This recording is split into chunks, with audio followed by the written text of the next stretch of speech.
ഒരുപാട് ഇഷ്ടമായിട്ടും കാശ് കൂടുതലായതിന്റെ പേരിൽ ഇതുവരെ മേടിച്ച് കഴിക്കാത്തവരും കഴിച്ചിട്ട് കൊതി തീരാത്തവരൊക്കെ ഈ വീഡിയോ മിസ്സാക്കല്ലേ. അപ്പൊ ആദ്യം ചെറുതായി കട്ട് ചെയ്ത ചിക്കനിലേക്ക് ഉപ്പ്, കുരുമുളക് പൊടി, ഒരിത്തിരി സോയാ സോസ് ഇത്രയായിട്ട് ലൈറ്റ് ആയിട്ടൊന്ന് മാരിനേറ്റ് ചെയ്ത് ഒരിത്തിരി മാത്രം എണ്ണ ഒഴിച്ച് ചൂടായ പാനിലേക്ക് ഇട്ട് ഇതൊന്ന് ഷാലോ ഫ്രൈ ചെയ്തെടുക്കാം.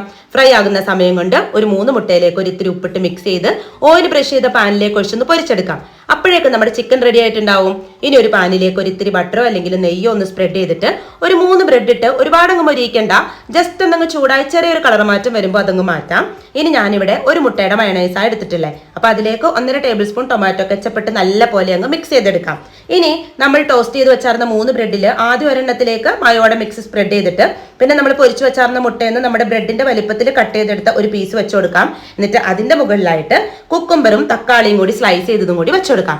ഇനി അടുത്ത ബ്രെഡിൽ സോസ് സ്പ്രെഡ് ചെയ്ത് പൊരിച്ചു വെച്ചാർന്ന ചിക്കനിൽ നിന്ന് കുറച്ചെടുത്തിട്ട് മൊത്തത്തിലങ്ങ് ആക്കി കൊടുക്കാം. ഇനി അടുത്ത ബ്രെഡിൽ എന്ത് ചെയ്യണം, ചീസിന്റെ സ്ലൈസും കൂടി വെച്ചു കൊടുക്കണം. ഇനി ഇതുപോലെ ഒന്ന് അറേഞ്ച് ചെയ്തെടുക്കാം കേട്ടോ. ഇനി കടയിൽ കിട്ടുന്ന അതേ ലുക്കിലുള്ള ക്ലബ് സാൻഡ്വിച്ച് കിട്ടാൻ വേണ്ടിയിട്ട് അരികൊക്കെ കട്ട് ചെയ്ത് നെടുകെ ഒന്ന് കട്ട് ചെയ്തെടുക്കാം. അടിപൊളി ടേസ്റ്റ് ആണ്.